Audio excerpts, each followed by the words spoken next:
Corona virus संकट को अवसर के रूप में बदलने के लिए पीएम मोदी की ओर से घोषित 20 लाख करोड़ रुपए के आत्मनिर्भर भारत पैकेज का वित्त मंत्री निर्मला सीतारमण ने देश के सामने ब्यौरा रखा।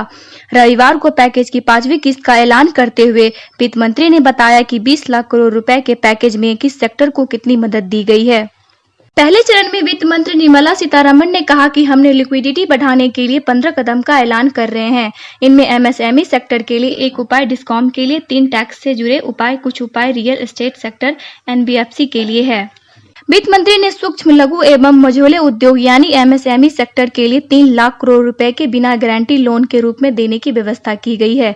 इसके अलावा गैर बैंकिंग वित्तीय कंपनियों और आवास कंपनियों का 30,000 करोड़ रुपए की सुविधा उपलब्ध है। बिजली वितरण कंपनियों को भी 90,000 करोड़ रुपए की नकदी देने का ऐलान किया गया। इसके अलावा कर्मचारियों की जेब में अधिक पैसा डालने और नियोक्ताओं को पीएफ बकाया भुगतान देने में राहत देने के लिए सरकार ने स्टैट्यूटरी कंट्रीब्यूशन का 12% से घटाकर 10% किया।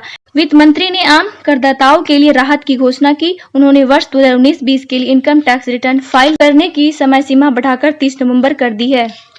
20 लाख करोड़ रुपए की आर्थिक पैकेज के दूसरे चरण में प्रवासी मजदूरों को मुफ्त में अनाज, किसानों को सस्ता कर्ज और रेहड़ी पटरी वालों को कार्यशील पूंजी कर्ज उपलब्ध कराने के लिए 3,16,000 करोड़ रुपए की राहत पैकेज की घोषणा की गई। वित्त मंत्री निर्मला सीतारमण ने 14 मई को संवाददाताओं सम्मेलन में कहा कि 8 करोड़ प्रवासी मजदूरों को 2 महीने के लिए 5 किलो प्रति व्यक्ति अनाज, प्रति परिवार 1 किलो दाल मुफ्त सुविधा कराई जाएगी। साथ ही देशव्यापी लॉकडाउन के कारण बेरोजगार हुए 50 लाख रेहड़ी पटरी वालों की 10-10 हजार करोड़ रुपए की कार्यशील पूंजी कर्ज का उपलब्ध कराया जाएगा। उन्होंने यह भी कहा कि 2.5 करोड़ किसानों को किसान क्रेडिट कार्ड के जरिए 2 लाख करोड़ रुपए की रियायती कर्ज उपलब्ध कराया जाएगा। वित्त मंत्री निर्मला सीतारमण ने कृषि उपज के रखरखाव, परिवहन एवं विपणन सुविधाओं की बुनियादी ढांचों के लिए 1 लाख करोड़ रुपए की कृषि ढांचागत सुविधा कोष की घोषणा की।